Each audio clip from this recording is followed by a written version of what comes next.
Friends, मैं हरीश आपका अपने YouTube channel knowledge with Harish पर स्वागत करता हूं। हम लोग आज डिस्कस करेंगे बाबर को, जो कि मुग़ल साम्राज्य के स्थापक भी थे। इन्होंने मुग़ल साम्राज्य की स्थापना की थी।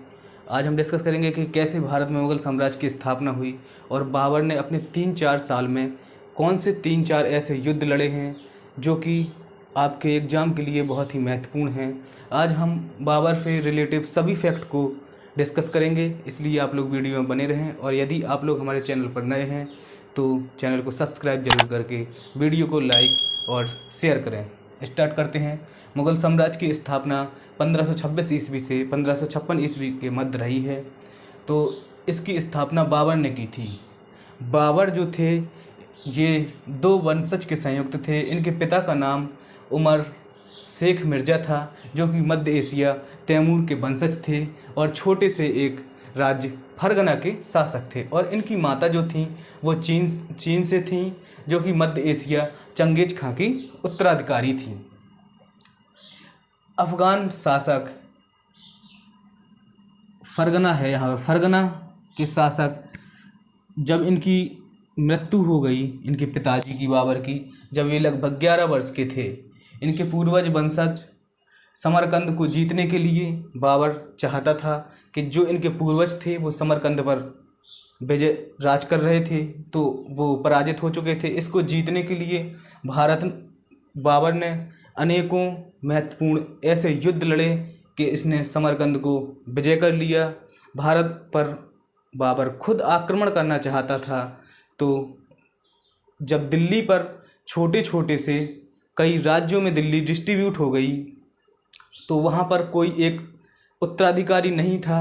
तो बाबर ने चाहा कि ऐसा एक सही मौका है कि दिल्ली पर क्यों ना हम दिल्ली पर चढ़ाई करें और वहाँ से भारत को विजय प्राप्त करें। तो एक पंजाब के गवर्नर थे या एक राजा थे जो कि लोधी थे, इनका नाम था दौलत खां। इन्होंने बाबर को दिल्ली पर आक्रमण करने के लिए आमंत्रित किया। और बाबर ने क्या हुआ कि बाबर पानीपत के युद्ध में इब्राहिम लोदी 1526 ईस्वी में बाबर का इब्राहिम लोदी से सामना हुआ। तो इब्राहिम लोदी के पास सेना तो बहुत ज़्यादा थी, लेकिन बाबर के पास कम सेना और कुशल घुड़सवार होने के कारण बाबर के पास क्या था, एक तोप खाना था जिसमें बहुत ही ज़्यादा तोपें थीं और सभी लोग इसका इब्राहिम लोदी की सेना सामना नहीं कर पाई। और बाबर ने इब्राहिम लोदी को 1526 ईस्वी में पानीपत के प्रथम युद्ध में पराजित कर दिया। इसके बाद बाबर ने सोचा कि अब एक राजपूत राजा और थे, चित्तौड़ में थे, जिनका नाम था महाराणा संग्राम सिंह, जिनको हम राणा सांगा के नाम से भी जानते हैं। तो इनका वर्चस्व पूरी दिल्ली में कायम था और ये बहुत ही शक्तिशाली राजा थे, जिससे कि इसके आसपास के इलाके इनसे थर थर काँपते थे। तो क्या हुआ कि खानवा का युद्ध हुआ था 1527 ईस्वी में, राणा सांगा और बाबर के मध्य हुआ। तो बाबर की सेना तो प्रशिक्षित थी ही, तो यहाँ पर भी बाबर ने विजय प्राप्त की। इसके बाद एक और महत्वपूर्ण युद्ध लड़ा है बाबर ने, वो लड़ा था 1528 ईस्वी में, जो कि मेदिनी राय और बाबर के मध्य हुआ था, जिसे हम लोग जानते हैं चंदेरी के युद्ध के नाम से। इसके बाद 1529 ईस्वी में बाबर ने फिर एक युद्ध लड़ा जिसका नाम था घाघरा का युद्ध, जो कि अफ़गान सरदारों और बाबर के मध्य हुआ, जिसमें अफ़गान सरदार पराजित रहे। इसके बाद बाबर को बहुत ही प्रशिक्षित सेना थी बाबर के पास, और उसके पास बहुत बड़ी बड़ी तोपें थीं जो कि भारतीयों और राजपूत राजाओं के पास नहीं थी। इसीलिए उसका युद्ध जीतने में एक प्लस पॉइंट रहा है। ये आप लोग देख सकते हैं, ये है इमेज बाबर की।